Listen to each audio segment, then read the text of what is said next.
Bienvenue sur la chaîne d'Octobet. Aujourd'hui, on va découvrir encore un onglet, toujours dans le module sélection de d'Octobet. Donc, comme toujours, vous pouvez ouvrir ici le détail d'une compétition, d'une rencontre, pardon.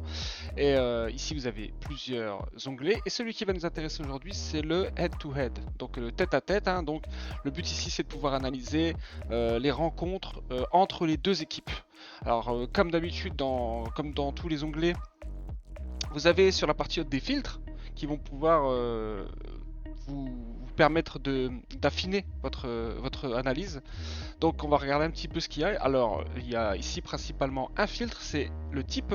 Donc c'est est-ce que je veux toutes les rencontres ou est-ce que je veux les rencontres entre ces deux équipes dans cette disposition, c'est-à-dire le Celta Vigo à domicile et l'Atlético Madrid à l'extérieur. Donc il suffit de cliquer ici et là le système va vous filtrer automatiquement l'historique des tête-à-tête avec le Celta Vigo à domicile. Vous avez ici le score de la rencontre avec ici la petite pastille verte pour le vainqueur, la petite pastille grise pour le perdant. Quand il n'y a pas de pastille verte, ça veut tout simplement dire qu'on a un match nul.